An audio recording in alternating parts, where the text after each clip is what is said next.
what you're doing is just incredible, and a pioneer over there. This stuff, it's just great.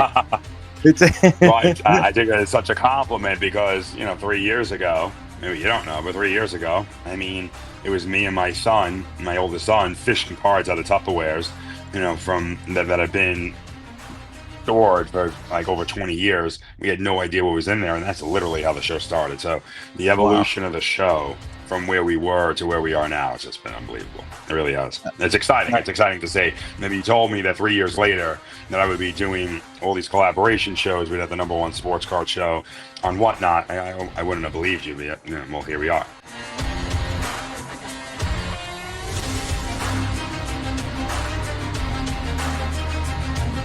All right, welcome to What Do You Collect? We're here with the king of cards, the sultan of WhatNot, the legend himself, Joe Hollywood. Here we go. Welcome to the podcast. How are we doing, Joe? My pleasure to have you on here. How's everything today? I'm doing it. My man, I'm doing amazing. I hope that you're doing great as well. I got to tell you, when you bring that kind of energy, it really reminds me of my show on Friday nights, where we're really just trying to light the room up. And I got to say, after this podcast, I think we have to invite you down to the studio. Maybe we'll do something together, get you in there for the beginning of the show. Because oh man, the way that you just did that entrance, it really does remind me of the beginning of my show on Friday. I appreciate it. Listen, I promise you, it's just that New York vibe, man. It's just the two of us New Yorkers over here just bouncing off each other. It's just like you're hanging out on the corner. You're at the pizzeria. You're getting Italian ices. You run into somebody in the Sala Maria, and all of a sudden, that's it. They act like you knew them for 1,000 years. That's all it is. It's just we got that. Speaking of that, thing that speaking of that. I think you're right. And people do need that. Speaking of that, we just did a collaboration show here in New York. Actually, we did it in Yonkers, and I still think I don't want to say what the real Little Italy is, but it's not.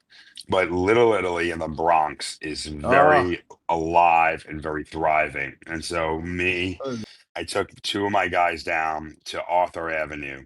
And after we had some business that we had to take care of today, we went down to Arthur Avenue. I gave them a good meal. They got some real pasta, some real appetizers, and we actually went shopping behind me. I'm in the hotel right now. I got to tell you, I legitimately did not buy less than $80 worth of just bread, and just like stuff. Like, I know I can't finish it, and I won't be able to finish it. My family won't be able to finish it. I'm going to take it with me on the airplane. But I got to tell you, the prosciutto bread, the spinach filled bread, semolina, and everything from that to the pastry shop and the sfogliatelle. I just had dinner. And of course, the first thing, of course, I was getting hungry too walking around. I am telling you, the sfogliatelles are still wrapped up in the box. I can't. After this, I'm ripping it open. Oh my God, no, I can't wait. Yeah, if I used to get food from there, forget it. If I brought home a pizza, there'd be only 5 slices on the way home. There'd be a few missing. But that's a hidden gem in New York. Yeah. Man, I love that area. Honestly, I felt the same way. I mean, because to me, it's the best consolation prize after a Yankee game loss. How many times I go to a Yankee game and they're losing? I'm like, what a horrible day. And then all of a sudden it hits me. Wait a minute.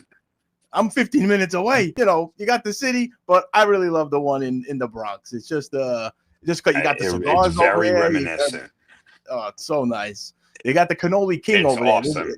That guy's fantastic. You got to go in that shop, the Cannoli King. The guy, he sends his cannolis directly to the stars. Chaz Palminteri doesn't go anywhere without getting one of them mailed to him. I swear, it's a true story. There's a shop right there. I had no idea. I swear. If you go in the guy's shop, he's got the pastry right there. It's like a Napoleon, but it's called the Chaz. It's like a special way he makes it. Just for Chaz. I'm not making this up. It's just a fantastic little area right there in the Bronx. So I'm jealous that you're there, and I wish I could be. Yeah, it's fantastic. But there's so many stories and so many, I'm sure, memories. The New York area. That's what this episode here tonight is for What Do You Collect. We're just focusing on the New York roots. Like where you started out here in the city. Out in Queens, and then just kind of from there. Those roots basically are always a part of you. It's just like wanted to go through a couple stories or something you remember as a kid. your first collectible or your first, sports memory that you had being here in the city? Well, I'm not going to say it's my first, but I am going to give you a memory of something that really resonates with me. We grew up really poor, and so one of the things that resonates with me is that growing up in Queens, the one place that I could count on my mom always trying to drag me to was the Aqueduct Flea Market. I don't know if you remember this at all, Yeah. right? Yes, I do. On Yep. Tuesdays, Saturdays and Sundays and Tuesdays, especially Tuesdays, they had this crazy flea market where they would literally almost shut down the racetrack, and they would have like this little walk-in partition right on Rockaway Boulevard. They used to make you go in, and my dream was just to find anybody that was selling baseball cards. I mean, that was it. And I had to go through the hundreds of clothing and the fake jewelry and all the other BS that used to be there. And all they wanted was just 5 minutes of just sorting through baseball cards. And it really was. So back then, when growing up and I was a lot younger, when I got a little bit older, it progressed into more of the basketball and the football cards.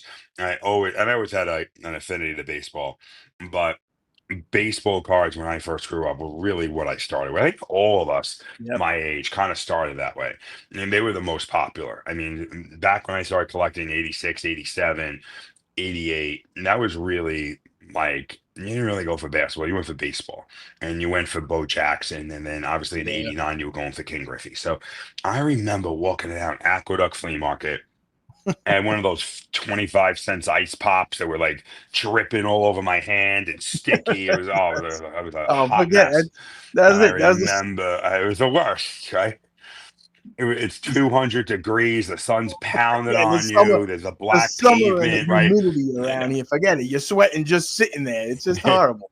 But I know. Right. What a feeling. It's 98 degrees, and it's just like you're walking around the flea market, no sunscreen, you're just getting beat up. And I gotta tell you, finding like two people that sell cards, I was in heaven. And I could spend as much time as I could filtering through the dollar box. And they weren't dollar box, they were 10 cents each, like a nickel box of 10 cents each there. Just filtering through cards and just trying to find anyone who would sell packs. And that was like the beginning of me trying to find product, was literally the Aqueduct Flea Market. And always like hoping and praying that I would find something or somebody that decided to like sell their collection. And I thought it was like like the greatest collector in the world, like trading cards. I remember trading a Gary card, a mini card from 87 tops with a wood border, like one of the Oh glossies, God. or a Ricky Henderson from I had that for 1981, like a months. second year card. I thought I was JP Morgan. Like I was making trades. I thought I was like the best trader in the world. Like, oh my God, the collection I'm gonna build up. And it was just fun. It was just wholesome. It was great. It was fun. And that was like one of the biggest memories that I have, was just like going to Aqueduct and just trying to find anybody who could sell cards. And I remember one day I found a couple of packs of Upper Deck in '89. I was 12 years old, and just not really a teenager yet, just right before being a teenager, and still going to the damn flea market.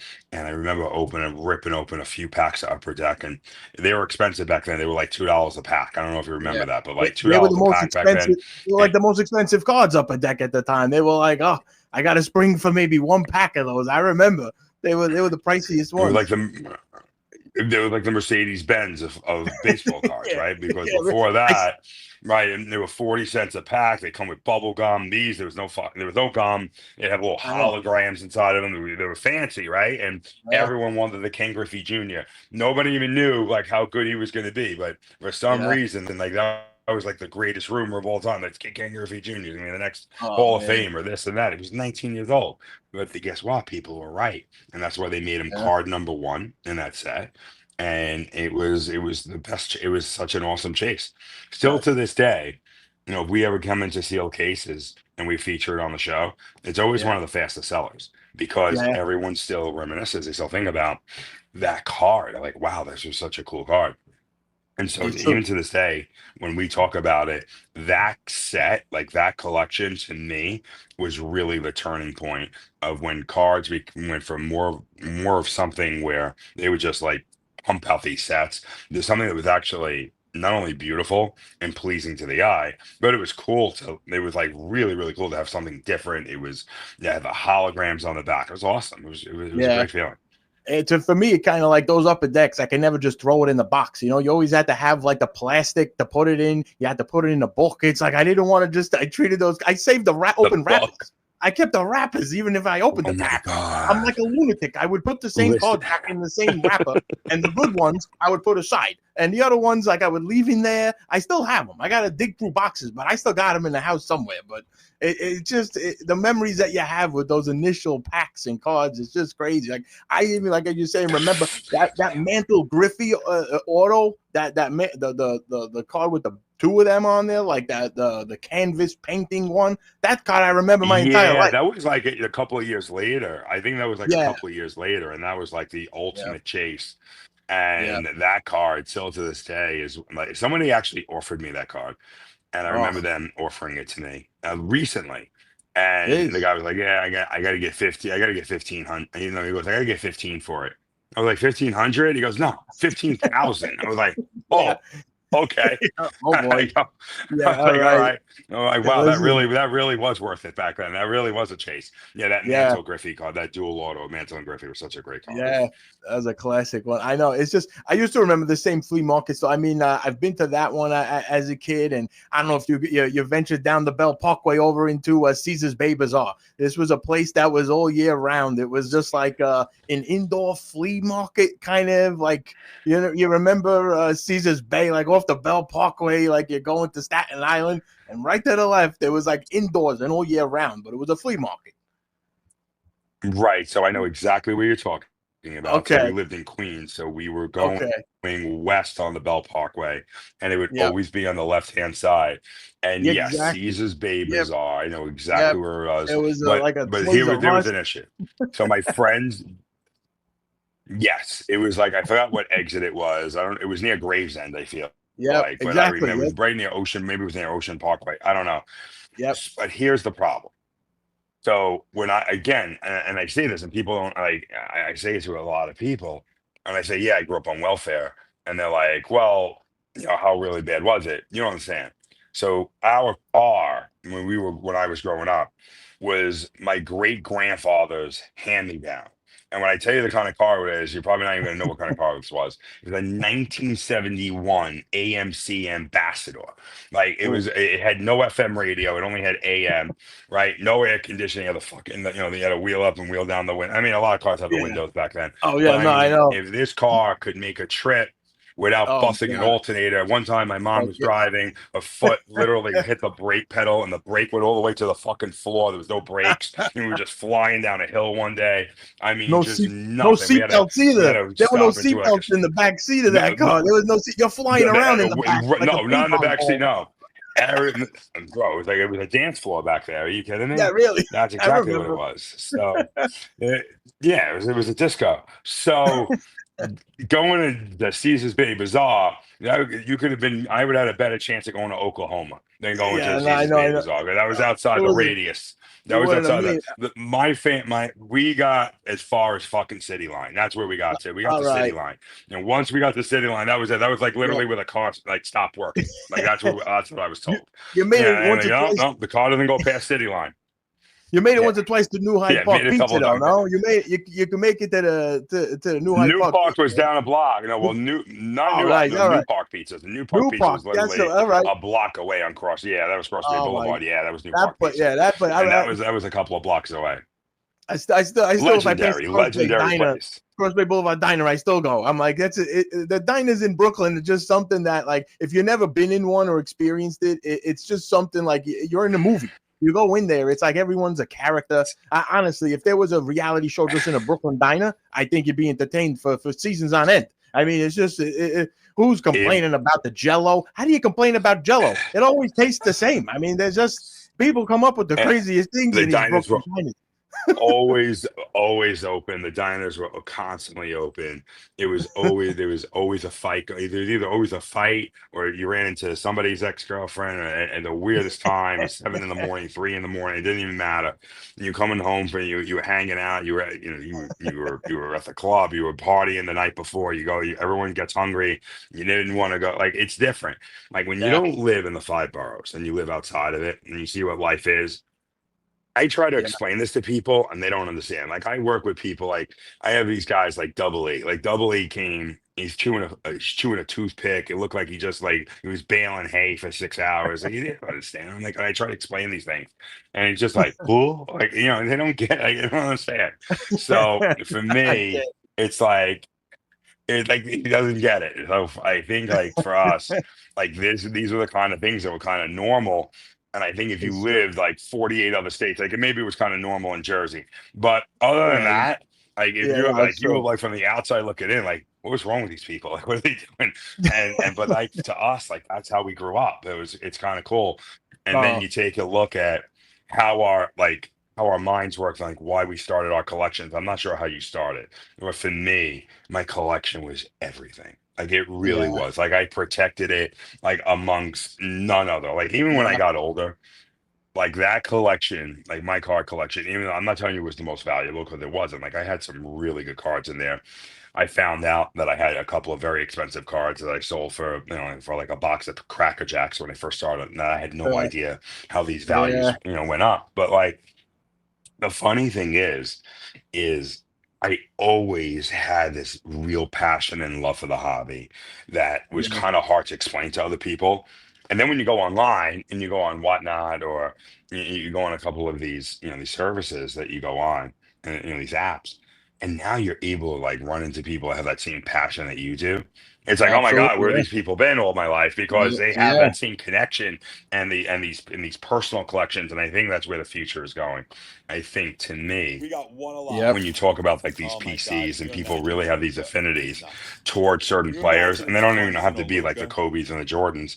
I'm talking about even when you talk about like the Penny Hardaways, you talk about the Shaquille O'Neals. I mean, amazing players, right? I mean, all stars, Hall of Famers Absolutely. sometimes, even borderline Hall of Famers. But people have such affinities to them that I think a lot of people from the outside in, more and more people are starting to see that it is kind of cool to collect those players, your favorite players from when you were a kid. They get those 101s, they get those rare cards, they get those higher grades. And we did the show with the National this year. Oh my God. The show at the Yeah, National was unbelievable. I mean, main stage, I mean, there's two side stages. The place was packed. Even from the setup day, people were shopping on the Tuesday. The dealers that were shopping with each other and buying boxes. I mean, I got to tell you, I did most of my purchases on Tuesday before the show even really started, as we had a setup on Monday that we got set up there in the Breakers Pavilion. And on Tuesday, when dealers were starting to set up their tables, we went shopping. Like we really wanted to find and not a lot of yeah. people know that, but one of the cool parts of having a dealer's pass is now when you're setting up your table, now you get a chance of seeing what everybody else has before it really gets opened, and that's kind of cool too. That's all. Yeah, because otherwise it gets so packed in there. I mean, I went to the Fanatics Fest just a couple months ago here in New York. It was just it was packed, and the amount of celebrities and sports players that were there. If you're looking for a specific card, it might be gone by the time you get there because it's like there's just like if it's something real limited, the amount of shoppers that are there and at these shows, it's just been growing so much. And I think it's really too, like looking at today's time, it's like the sports legends, they're the icons of today and they're bigger than ever. You know what I mean? It's like how much access we have to media, how much access to news and watching these players. You're able to turn on the TV and you could choose between how many games. Where back in the day you had your 7-8 state channels on the television with the rabbit ears. Like that was it. You got your local game and maybe you got one national game a week. You really like you Well, barely. You know, you and I have a lot more in common than you know, as we're talking about this, because I remember those rabbit ear days more. Our TV was called a Spectracon. That's what it was called. It was the worst TV, right? Oh, It had listen. like a half of it had like the broken antenna. You'd have to put like a coat hanger, and then you know Oh, make for sure you real. didn't get electrocuted, and then no remote control. You had to get up to Oh, the TV, actually yeah. turn the We knob, get we it to were the the remote TV channel. controls. We Yes. was it. My nonna, Yeah, yeah, I was the my remote grandma, control, she used to correct. just poke me, hey, change it to channel. You know, that was it. I used to just have to go over there and click the clicker for her. That was it. I was the remote. So it was growing up, I had to Yeah, see you were the the remote. Yes. that was it. It was just like, Wait a hey, minute. Do you change remember? this. Wait a minute. You remember the floor TVs? Do you The remember the TVs? furniture, They look the like piece of pieces of furniture, yes, furniture. Yeah, they were like absolutely. gigantic My furniture. They entire were family had literally. those. It was like Listen, crafted wood. It you had would all like walk the in. carvings on the Yes, side. there was It was a all piece of crafted art. with like pine or mahogany, and it was like these gigantic. I mean, you couldn't lift them. They were 2,000 No, pounds. It was like you you had needed to the have whole family to come like a over and help move. caterpillar drop this off in your living room. Yeah, and Exactly, then the they whole have like a family. little screen in there. Yeah, Yeah. there's no remote, and then you would be sitting on the couch, and instead of looking up, you were looking down. So you were looking like this because the fucking TV was like 2 centimeters off the floor. Yeah, I remember those. Hey, listen. Yeah, I remember my aunt trying to change the channel during a New York Giants game, Oh and no. my face was probably this close to the monitor because I had my arm on top of the fucking knobs, so she couldn't turn the TV channel on me during the Giants game. Yeah, I Oh my remember. god. Exactly. Listen, Craziness. even if the TV broke, I had family members that still saved the actual furniture piece. And they put another new TV inside of it. It was just like whatever. On It's top in of it, there. no, on top of it. Yeah, No, the right new on. TV went on top of it. That Absolutely. was what do you think? What do you think that happened to? That happened in my house. Yeah. That TV Listen. broke. Like my dad left like when I was 4, and Yeah. so my mom doesn't know how to didn't get it fixed, and she didn't have no money to get it fixed. So guess Yeah. what? No. That became a You TV make it table, work. and so You, that became the table for the Spectracon. Yeah, that's how it went on. you make it work. That was it. Listen, I used My to keep my God. good cards under my bed. That was it. Everybody had this spot where they kept their good cards. And then you go in the kid's room and you see, like, all right, well, where you stashing them? Who put them in a closet? Who put them, hidden in some jar or something? It's like everybody had this spot where they kept their good cards hidden. You know, it was like I can't just leave these But out. but not only was it the spot. But for some reason, you would always be able to find the junk cards first, the ones you didn't want to find. And then the good cards would always have to be like the Adventures of the Lost Ark, trying to Yeah, find no. which ones those were. You always go nook and crannies. What couch did what book did I have them in? Oh my We god. didn't have top, like they had top Yeah, loaders, but we didn't do that back then. We had of these. course. How about this? My first, hold on, this was this genius idea my family came up with. They said, Joe, you don't need a baseball card book. It's a ripoff. You know what you need a photo album. Oh, These all right. people, my first card sets Four were by six actual photos. photo What we albums. You can know, do with like this? 4x6 photo album. Hey, stuff the Yeah, card in there. So they're yeah, like just throw pictures it of in. they're like pictures of like high school like I don't know my parents Listen, like high school graduations, and next to it like a Tom Seaver on the White Sox. Like that's how it was. They're like literally they maybe put the cards in actual photo albums. So listen, yes, I remember those everybody had vividly. something unique because after a while you ran out. After a while you kept buying packs. You're like, all right, where am I putting these things? Shoe boxes. I only bought so many shoes, so I ran out of shoe boxes. I actually used a couple boxes of Kraft cheese because Kraft cheese, if you bought the bulk size, you used to get like a log, Never and did they that one. lined up. Listen, they were I fit for never they used the fit Kraft perfectly. cheese. I'm telling you, the box didn't stink. My cards didn't smell like cheese, but I'm telling you, the cheese was wrapped individually. But I used anything. I'm like scrounging around the house as a kid. But these things, I believe I still have them saved because I'm like, I can't, just disbar them at this point. I held on too long. But just want to talk. That's What really sport funny. memory? What sport memory do you have of New York? Like, what was the big, like, what was your year? You'd say, like, when you were in New York, like, all right, I remember, the Yankees in the late '90s, the Giants winning the Super Bowl, the Rangers in '94. What was your ultimate like sports memory of just remembering like how the city was when a victory or something like that occurred for you as a fan?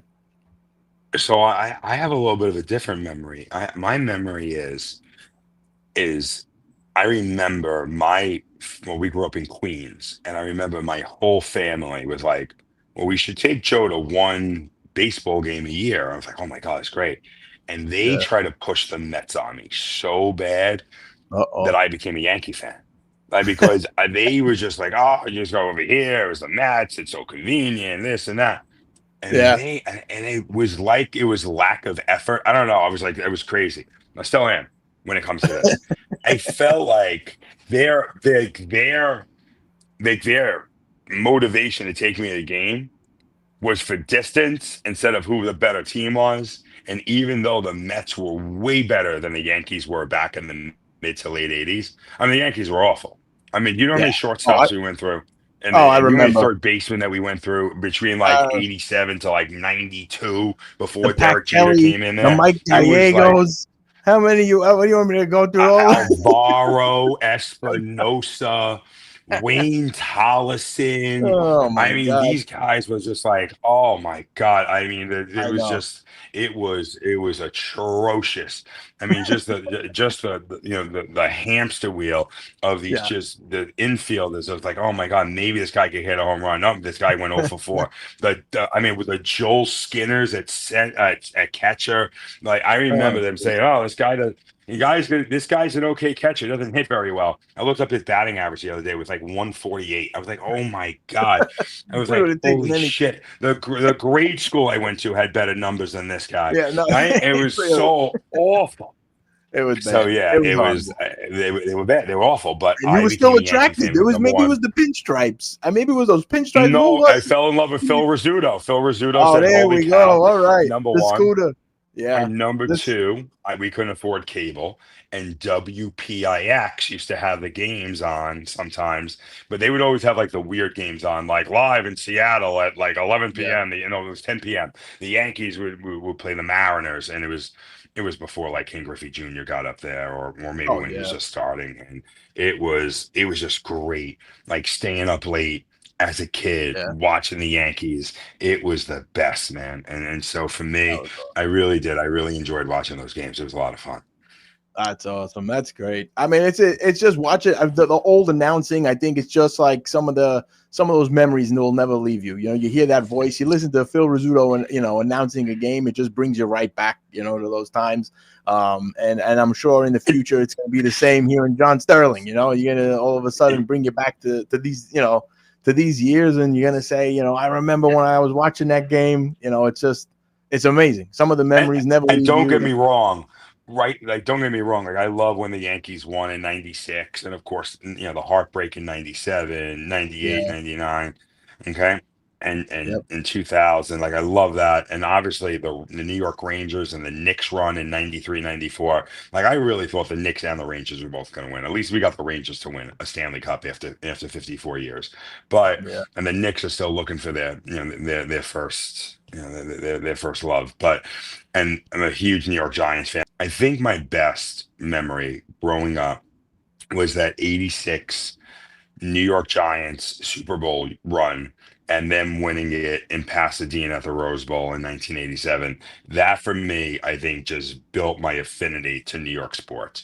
And my Yeah. favorite player growing up was Mark Bavaro. The guy was Oh, tough of as nails. course. And listen, there were so Yeah. many people to love on that team, right? LT, you had Carl Banks, you had even True. Pepper Johnson was on that team. Harry Yeah. Carson was on that team. Joe Morris, Phil Sims, What a Carthon, team. It was Jim Burt, Leonard amazing. Marshall. I mean, you had the team was unbelievably stacked, right? But for me, it was Yeah. always Mark Bavaro, caught for over 1,000 yards that year. And he was That's just yeah. like this. He was Italian. He just ran through a wall. Yeah. And it was Paisan just, out there I catching love those the guy. balls. He It was. He was was a great. Paisan, Yeah. of It was course. great. You do the It little was awesome. genuflect in the end zone. I was into the whole Yeah. thing. I loved it. Oh, it's awesome. It's so funny. Well, I got back here. There's a couple things I collect. These digital collectibles. You got right behind me is a Phil Sims video highlight. You know what I mean? It's just like so. I just love watching some of those old plays. You turn on that old footage and just see like the old days. It's just it's so great to just bring back those memories. And I appreciate you bringing those memories back here with us today. So, Joe, You're the best. All right, man. Listen, I don't want to keep you. I know you're a busy guy. You got so much going on here tonight. I just love that you came on today. I hope everybody's going to be following you here on WhatNot. Joe Hollywood, he's a legend in the industry, turning collectibles into the future over here. And it was my pleasure to have you come on tonight. And anytime you want to come on, just let me know. We'll put you on here and we'll have a grand time. Keep reminiscing about the old days. So thank you so much, Joe. I gotta tell you, I would love nothing more than to do this again. This was a lot of fun. I know we didn't talk a lot about the show, but I'm kind of happy about that because reminiscing and talking about the old days of like growing up and collecting cards and how we started. I mean, craft cheese boxes. Like everyone would think we were crazy talking about this. I mean, we pull a card out now. If that card is not immediately put into a top loader or even a one touch or whatever, people are freaking out. Like the biggest complaint is look at these. I mean, listen, these are not small hands, okay? I mean, I'm just like I'm like a baby gorilla over here. Hey, and the biggest thing is like, oh my God, Joe, the fingerprints. You gotta get. So can you imagine when we were kids, like how we would like just handle these cards, like smashing them into all this stuff? The evolution of where we are now to where we were is night and day. And I think that these collectibles are going to be treated more like fine art. And like that's the direction they're going to go. I think they're going to go into that direction. You're starting to see it. Like the dual logo man just sold for almost $13 million. And Mr. Wonderful bought it. I actually know. I actually know one of the people that bought that. And so it's like a group. What's happening is. Yeah, it's a group. Yeah. And so what's happening is you're starting to see the evolution of this hobby just getting better and better and better. And for people that think they're getting priced out, they're really not, because there's always a way to collect, because the stuff that we used to collect, some of that stuff is still affordable, where you're able to, collect those memories where you could still get, an Upper Deck Ken Griffey Jr. card. If it gems out of a pack of cards, you're still talking about a few $1,000 in a PSA 10 for a Ken Griffey Jr. If we're lucky to get great centering and that little diamond in the back is good. That's really, really good. And so I still think that there's still a lot of things that people can get into and a lot of ways to get their kids, their grandkids involved with it. Because, hey, if we don't get the younger generation into the hobby, then you know what? We don't have people that are sharing these kind of stories, right? And that's what's going to drive the hobby in the future. So, man, I got to tell you, this was awesome doing this show with you and just reminiscing, and just let me know if you ever want to do this again. This was a lot of fun. I really appreciate it. I'm grateful. I hope I see you all on my channel on WhatNot, Joe Hollywood. And of course, I have another channel. I have a second channel called the Joe Hollywood Show. So if you want to see Double E chew on some toothpicks while he's ripping cards, more than likely on the days that I'm not on, go on there. But Friday nights, 8:18 p.m. and that show goes through Sunday, and I do 36-hour shows. Can't wait to see you guys on. Amazing. Thanks so much, Joe. All the best. We'll be in touch soon, and thanks for joining us today. You're the best, man. Have a great day. Thanks for coming on. For the opportunity. What do you collect? Show me your collection. You're my one of one. You're my kind of obsession. My big break, my case hit. Open up and show me what's hidden within. What do you collect? Oh. What do you collect?